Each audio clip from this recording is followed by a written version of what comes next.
Amados irmãos, amadas irmãs, Bien-aimés frères, chères sœurs, nous voici à un nouveau tutoriel de la nourriture quotidienne. esta série aqui, C'est cette série, Simplicidade La na obra complicité dans l'œuvre du Seigneur, auteur Pedro donc. falar da semana 2. Et nous allons parler de la deuxième semaine dont le titre c'est Destinataire Timothée, deuxième partie. Hoje nós vamos ver a sequência do Timóteo, né? Baseado nas Aujourd'hui, nous allons voir donc la suite Timóteo de- e queremos ver du message qui est basé sur les épîtres de Paul à Timothée. Et nous allons voir aujourd'hui, c'est un principe très précieux qui va nous aider dans notre vie d'église. Ça va nous aider à pratiquer ces principes si élevés. e primeiramente a segunda Premièrement, lundi, que é a função da palavra profética qui a comme titre la fonction de la parole prophétique et l'opération de l'esprit. profética vocês sabem que é La parole prophétique, vous connaissez déjà que c'est très important profética que pour notre vie d'église. C'est la parole prophétique qui apporte la foi, ce petit camion de la foi objective dans notre foi cresce também subjective. Et lorsque cela grandit, dans notre foi subjective, il y a l'amour qui grandit aussi, l'amour par rapport aux frères, au Seigneur et tout le reste. Donc la parole prophétique, c'est une parole qui vient de Dieu, como é que ele faz para par laquelle Dieu communique avec nous. Et il communique avec nous à travers la parole prophétique. a palavra da verdade Et cette parole prophétique, c'est la parole de la vérité, de la réalité. Et lorsque cette parole vient, elle apporte la réalité de Dieu à l'intérieur de nous. o coração Et lorsque nous ouvrons notre cœur et écoutons cette parole, para nós alors elle devient vie na vida en nous et nous pourrons pratiquer cela, cette vie dans la vie d'église. sobre Il y a un exemple que la nourriture quotidienne a donné sur la parole prophétique. C'est comme s'il, o cérebro e ele que comanda notre corps, par exemple, a le cerveau qui commande toutes les actions du corps.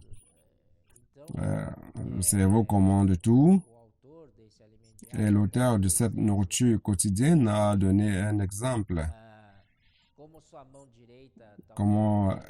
Então lorsque, par exemple, la main droite a un problème, et qu'il y a quelque chose qui est déconnecté esse membro du cerveau, ele tem problemas. alors cette main-là a un problème, aura un problème et ne va pas obéir aux signaux du cerveau. Está ouvindo a palavra Donc, il est important que nous écoutions la parole prophétique do Senhor e afin d'être connectés au Seigneur estaremos et être sous son autorité. ponto da segunda-feira Le deuxième point de lundi, c'est l'action de l'Esprit. o Senhor Jesus ele já fez a sua parte, Le Seigneur Jésus cumpriu todo o a accompli ce qu'il devait accomplir ici sur terre.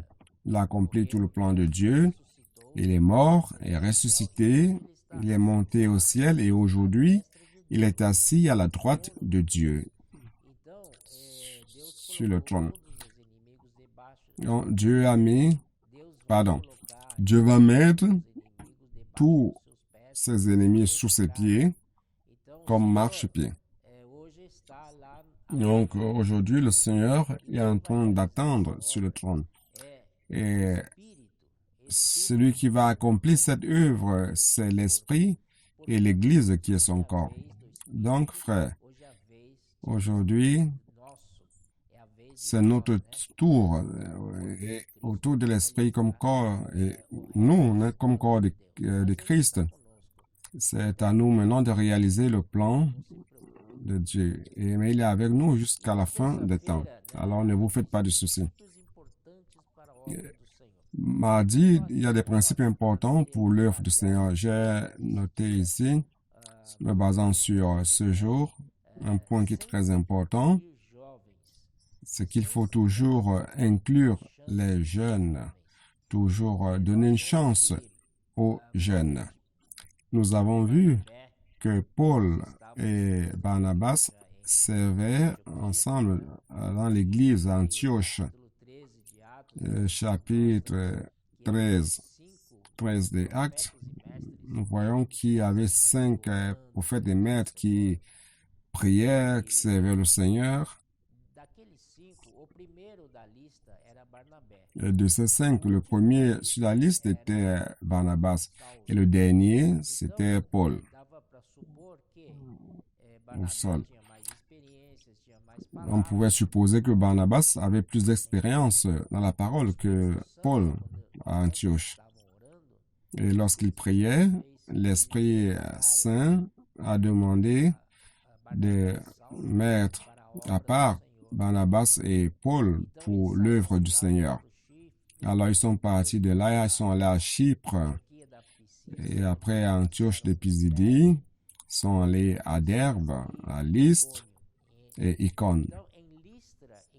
Donc à Lystre, ils ont rencontré un jeune appelé Timothée qui à cette époque devait avoir à peu près 15 ans. Imaginez un jeune de 15 ans que Paul a recruté pour pouvoir l'accompagner, pour être son coopérateur. Nous savons que le premier jeune qui a coopéré avec Paul était Jean-Marc. Jean-Marc a accompagné Paul et Barnabas au premier voyage jusqu'à la mer Égée, jusqu'à Perge, où Jean-Marc a désisté et abandonné Barnabas et Paul. Et nous voyons que c'était une faute de Jean-Marc. Mais pourtant, nous n'allons pas écarter les jeunes pour peu qu'ils commettent des fautes. Nous devons leur accorder une chance de se repentir et de retourner. Donc, dans l'histoire de l'Église, Jean-Marc a été très utile plus tard, très utile à Pierre et à Paul. Plus tard, nous allons voir cela. Donc, si un jeune commet une erreur pour la première fois, nous n'allons pas l'abandonner. Il mérite une deuxième chance, il mérite une autre opportunité. S'il se repent, il peut revenir. Donc, nous devons accorder cette chance-là aux jeunes. Et le principal principe ici, c'est toujours inclure les jeunes. C'est le cas de Timothée.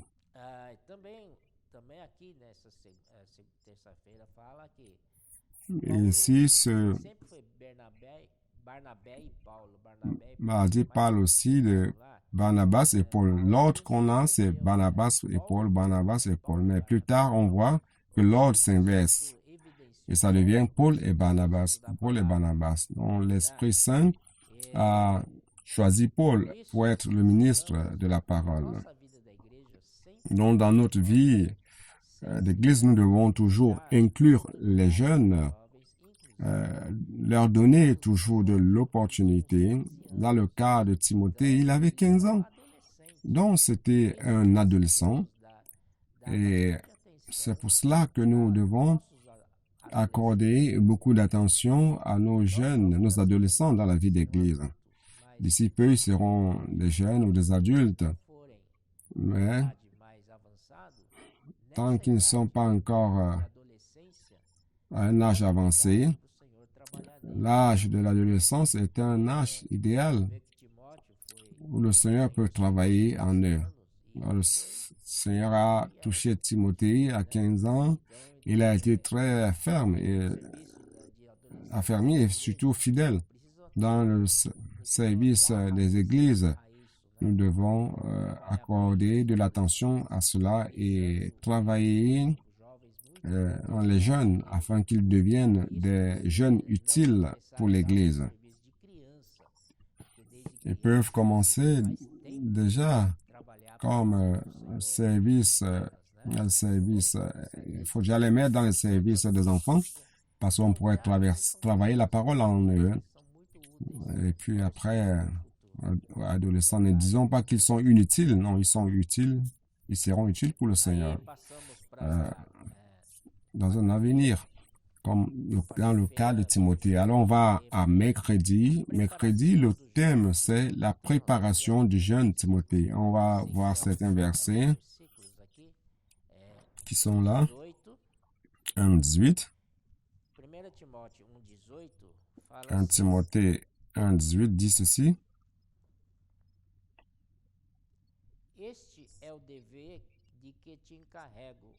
Le commandement que je t'adresse, Timothée, mon enfant, selon les prophéties faites précédemment à ton sujet, c'est que d'après elles, tu combattes le bon combat.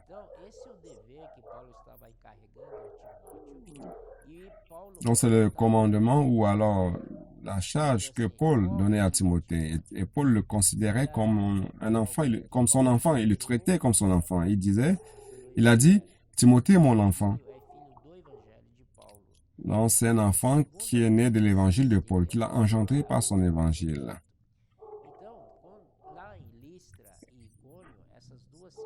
Et il dit, selon les prophéties faites précédemment à ton sujet, c'est que d'après elles, tu combattes le bon combat. Donc, les frères de Lystre et de Dèbe ont donné un bon témoignage, ont rendu un bon témoignage de Timothée. Paul a jugé utile de l'amener avec lui.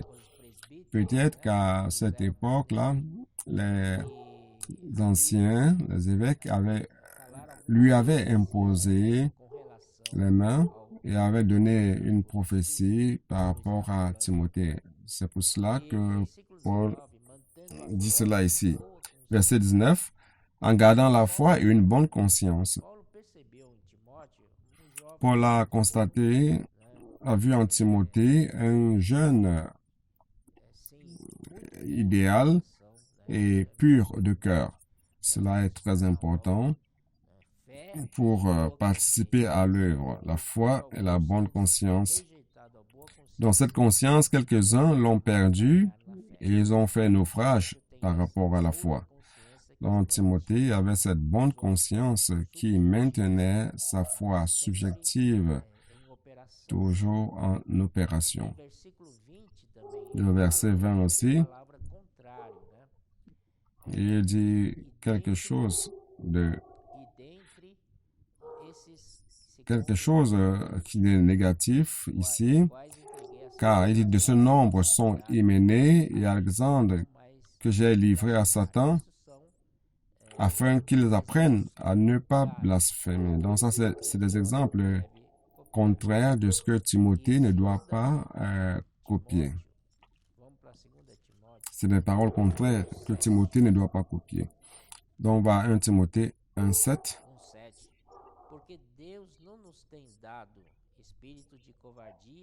2 Timothée 1,7.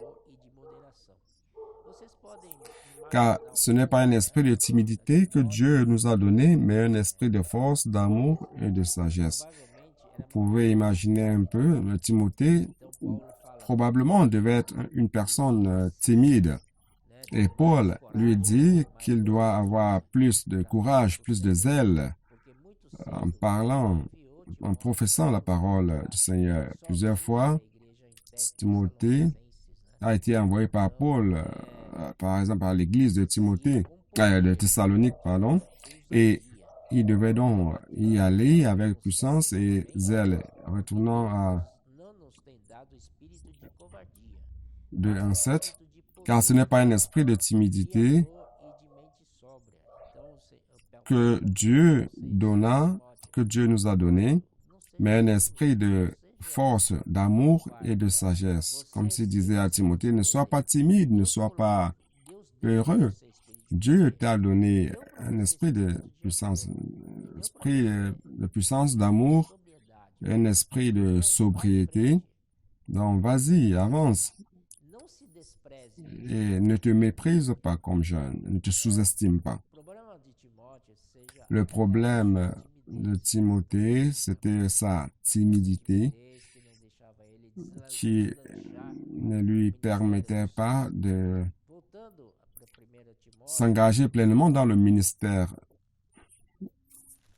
Donc, on va retourner. 1 Timothée 4, 12. Il dit ceci, que personne ne méprise ta jeunesse.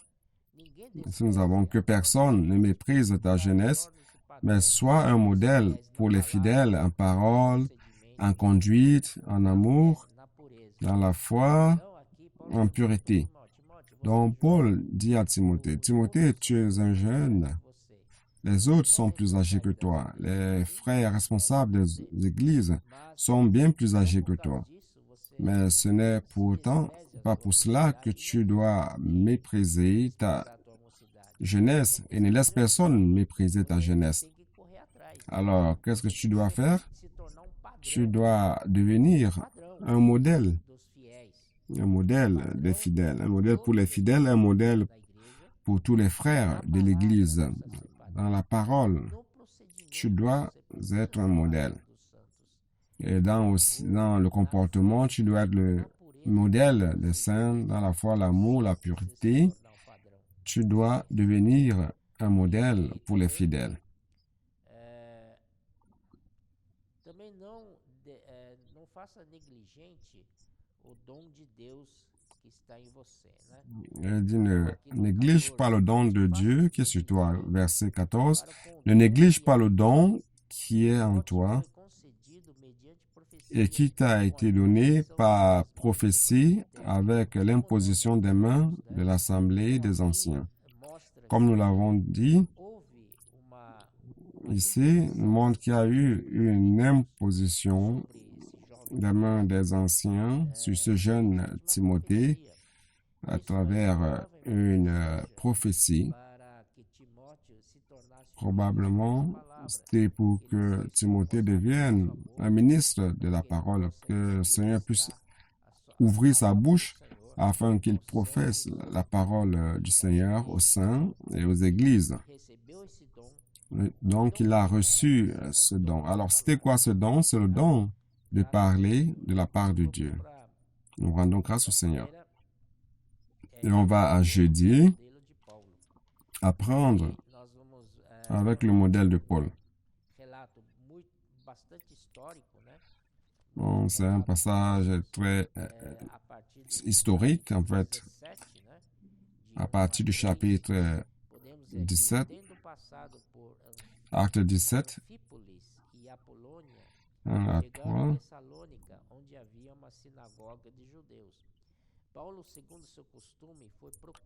Paul et Silas passèrent par Amphipolis, Apollonie, et ils arrivèrent à Thessalonique, où les Juifs avaient une synagogue. Paul y entra selon sa coutume.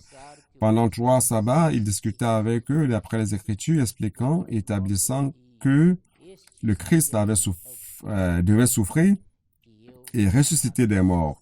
Et Jésus que je vous annonce, disait-il, c'est lui qui est le Christ. Donc, Paul est allé à Thessalonique et durant 3 sabbats, il a engendré une église, et même une très bonne église. Et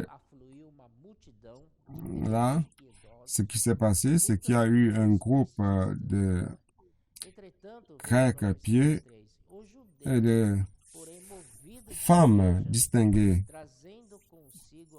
Et au verset 5, on voit ceci, mais les Juifs jaloux prirent avec eux quelques méchants hommes de la populace, provoquèrent des attroupements et répandirent l'agitation dans la ville.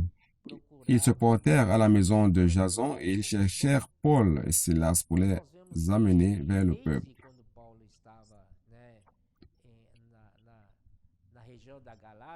Donc nous voyons que lorsque Paul était dans la région de Galatie, passant par Antioche de Pisidie, Derbe, Lystre, Icône, il y avait toujours l'opposition menée par les Juifs venus de Jérusalem. Les Juifs avaient toujours persécuté Paul. Donc ici, ce n'était pas différent. Où que Paul aille, ils allaient là pour défaire ce que Paul construisait. Alors, c'était quoi leur objectif? Qu'est-ce qui les motivait à persécuter Paul? Ici, il dit, pris de jalousie. Donc, nous devons faire attention, nous qui sommes dans la vie d'église, nous devons demander à Dieu de travailler cela, nous, pour ne pas avoir de la jalousie, car la jalousie peut causer persécution et même la mort, comme Étienne a été martyrisé, il est mort à cause de la persécution des Juifs. Então Paulo já não podia ficar muito tempo lá em Donc Paul Tessalonique. ne pouvait plus rester plus de temps à Thessalonique Foi para Beléia. et il est allé Também foi muito à bem Bérée. no evangelho, muitas vezes ouviram a Ça s'est palavra. bien passé, il a prêché l'évangile. Beaucoup de personnes ont écouté la parole et se sont convertis. Mais une fois de plus, les Juifs de Thessalonique sont allés à Bérée Paulo havia pour défaire ce que Paul avait construit. por tanta perseguição, então Paulo, os irmãos acharam, levaram Donc, à cause de ces persécutions, les frères ont ou levaram demandé Paul de partir de Bérée et l'ont amené jusqu'à Athènes. ficou só Timóteo e Donc, seuls Timothée et Silas sont restés no lugar de Paulo, né? pour représenter Paul Vamos à lá. Thessalonique. Paulo ensinou para os irmãos em Tessalônica alguns princípios aqui muito bons, né? Vamos lá. On va voir ce que Paul a enseigné aux Thessaloniques. Il y a des principes très bons. Voyons ce qu'il a enseigné. 1 Thessaloniciens 2, né? Pois verset a 3, nossa il dit exortação não procede de car mim, notre nem prédication ne repose ni sur l'erreur, primeiro ponto, ni sur des motifs impurs. Donc, premier principe, vai ajudar uma igreja, lorsqu'on va aider une église, nous devons être des modèles. não, En quoi? nossa exortação não procede Notre do engano. prédication ne doit pas reposer sur l'erreur. E nossa pessoa Ça doit être pur. verdadeiro, Et notre personne doit être véritable et correcte devant Dieu. Sans impureté, livrar de toda impureza, nem de se débarrasser de toute impureté dolo, né? Vocês sabem et ne pas é coisa se baser sur des fraudes. Vous savez ce qu'est la fraude? Ce sont des choses négatives. usar Verset 4. por Deus. Mais selon que Dieu nous a jugés dignes de nous confier l'Évangile, Não ainsi nous parlons non comme pour plaire à des hommes, a Deus. mais pour plaire à Dieu qui sonde nos cœurs. O primeiro detalhe aqui é Le premier détail ici, c'est approuvé par Dieu. Paulo e os seus. Une fois que Paul et ses compagnons Então sont Deus approuvés passou a par Dieu, confiar a ele o evangelho. Dieu a commencé à lui confier l'Évangile. C'est pour cela qu'il avait, Palavra do Senhor. E também, il était intrépide lorsqu'il parlait de la parole de Dieu. vamos agradar homens. Ici, il dit, ne pas plaire à des hommes, mais plaire à Dieu, qui sont nos cœurs. Nous devons être fidèles à ce que Dieu a mis dans notre cœur pour transmettre aux saints. Repete que Deus C'est Dieu qui sonde nos cœurs. Une fois de plus, Paul répète que Dieu sonde nos cœurs. Verset 5 aussi. a verdade é que nunca usamos Jamais, en effet, nous n'avons usé de paroles flatteuses. Paroles flatteuses. Par exemple, s'il y a quelqu'un qui est riche dans la ville, vous utilisez des paroles flatteuses avec comme intention de recevoir quelque chose, un gain. Donc ça, c'est pas un cœur pur.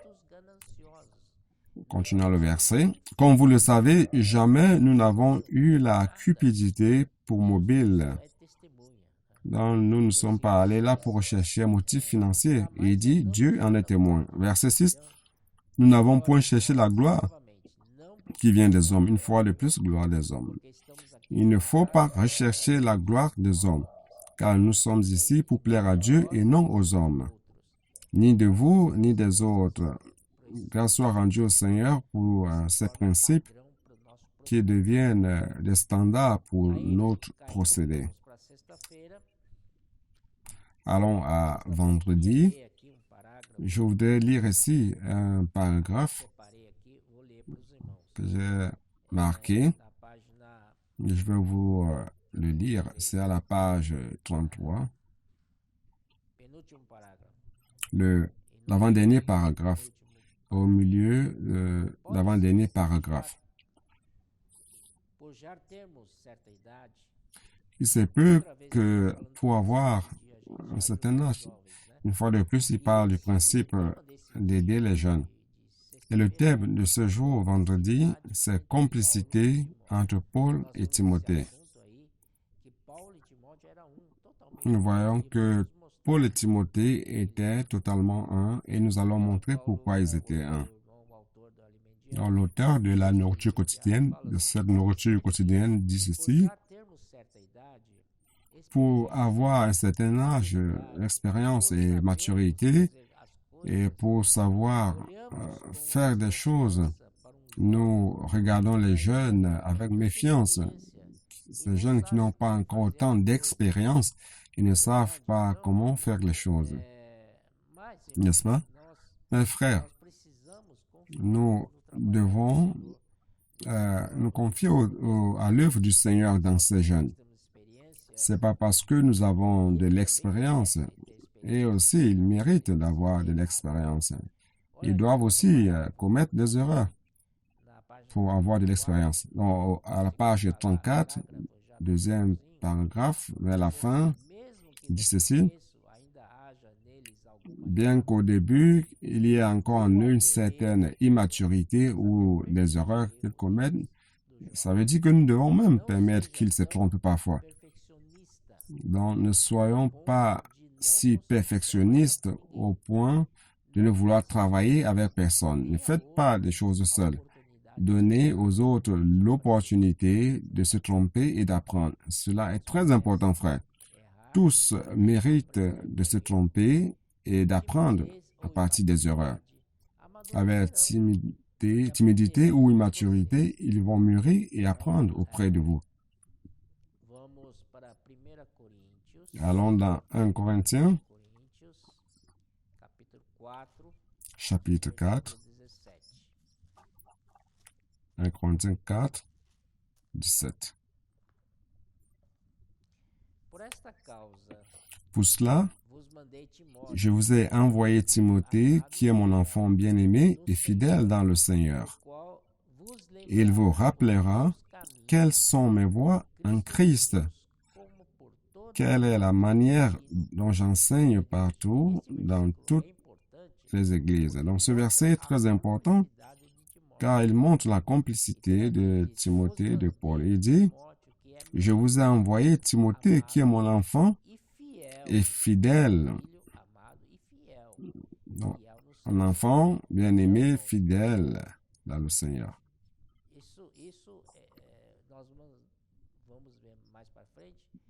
Nous allons voir plus tard que nous devons être aussi des complices avec nos frères qui sont au devant de l'œuvre. Il vous rappellera quelles sont mes voies en Christ. Donc Timothée, allant à Corinthe, c'était comme si c'était Paul qui y allait. Il n'y avait aucune différence car les deux étaient un. Timothée était totalement aligné à Timothée. Continuons, il vous rappellera quelles sont mes voies en Christ, quelle est la manière dont j'enseigne partout dans toutes les églises. Grâce soit rendue à Dieu, cette complicité dans l'œuvre du Seigneur est très importante. Nous n'avons plus de régions d'œuvre. En fait, il ne s'agit que d'une seule œuvre. Dieu accomplit une seule œuvre. Et s'il a mis des frères devant nous pour nous guider, nous devons être complices. Cette complicité est importante pour maintenir l'unité, l'unanimité, faire les mêmes choses, pratiquer les mêmes choses, utilisant bien les outils que Dieu nous a donnés, n'est-ce pas, pour le progrès et l'avancée de l'Évangile. Il a aussi montré un détail disant que nous devons beaucoup pratiquer l'enthousiasme. L'enthousiasme dans la vie d'église, l'enthousiasme dans les vies de réunion dans ces jours de pandémie. Malheureusement, beaucoup de personnes ont certainement été affectées. Nous ne sortons pas dans les rues. Nous sommes assis dans le sofa, dans le fauteuil, avec le Zoom ou YouTube. Nous avons les messages que les frères prodiguent. Frères, ne perdons pas l'enthousiasme. Nous devons continuer à être en esprit et invoquant le nom du Seigneur. Et aussi l'inclusion. Nous devons inclure aussi, et nous parlons spécialement de l'inclusion, car nous devons inclure tout le monde et agir avec excellence pour le Seigneur. Dans toutes choses concernant la pratique de la parole, nous devons donner le meilleur au Seigneur. Je sais dans quel secteur ou dans quel type de service vous servez le Seigneur, mais faites tout en donnant le meilleur de vous. Et il parle de la complicité. Il raconte l'histoire du roi David, qui un jour, c'est dans un chronique, où le roi David, un jour, s'est juste exclamé en disant « Ah, que j'aimerais boire de l'eau de ce puits dans tel lieu. »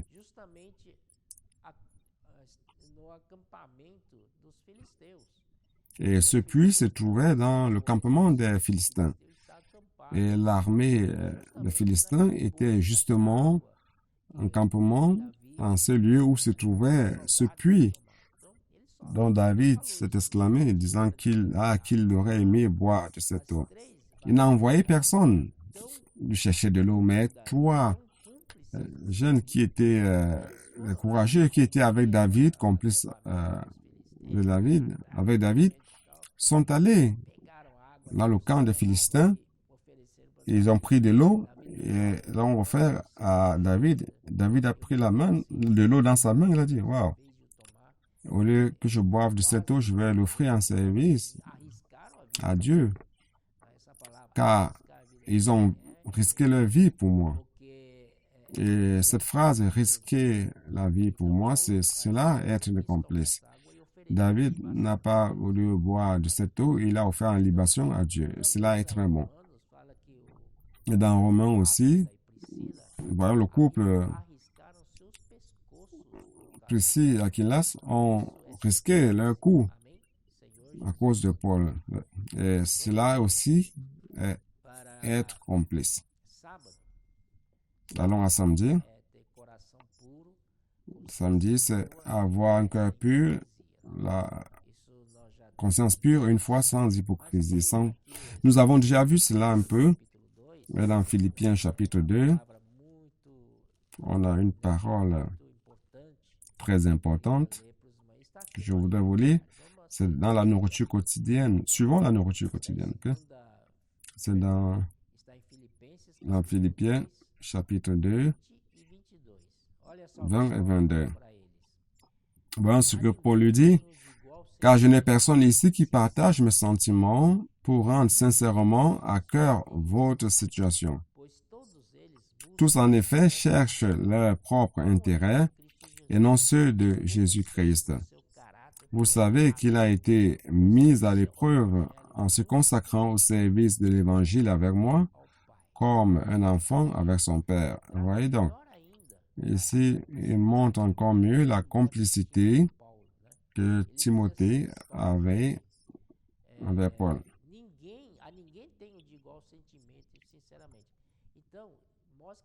Il dit ici que je n'avais personne auquel j'ai le même sentiment, car je n'ai personne ici qui partage mes sentiments. Cela montre qu'ils avaient les mêmes sentiments. De la manière